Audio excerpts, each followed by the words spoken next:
Let's make crispy potatoes. I've gotten so many requests to show how to make crispy potatoes. Some water boiling in a pot.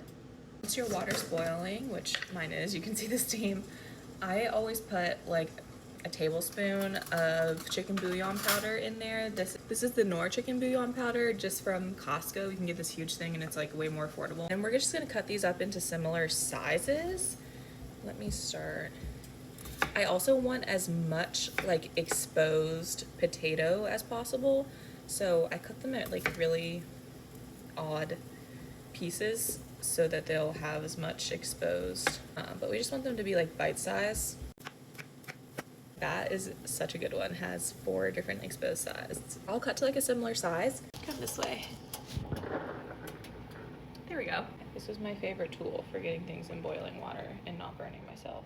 Have been sufficiently boiled. They've been going for 20 minutes, and I'll show you what I mean by fork tender in case you don't like know what I mean. Because sometimes in cooking videos people say things and they're like, do this, and it's like, I don't know what that is.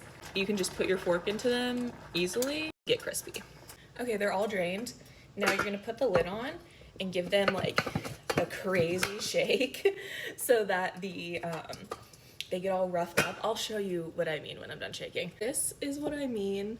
So you can see the starch, sorry for all the steam, but okay, you can see the starch on them is like all that little white stuff around. That is what's gonna get super crispy when we put them in the oven. Heat your oven. I preheated it to 420 because I am gonna make eggs and bacon with this, so I'm gonna be ready to eat these quickly. And at 420, they'll probably be in there for like 20 minutes.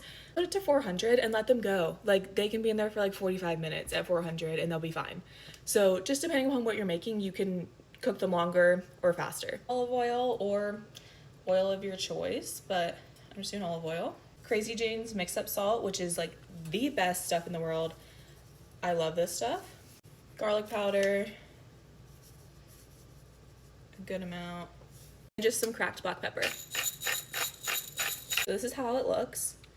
Mix it up. Get the oil and the seasoning equally over everything.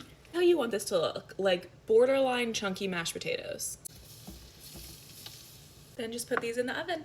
I'll be back when they're done. You can still hear them sizzling, crispy as ever. Quick taste test. I want to show you one that's like perfect. So see, you can see the skin is like coming off and it's all crispy. This is a perfect potato. They're so good. They're like soft on the inside because you boiled them and perfectly crispy. Cheers.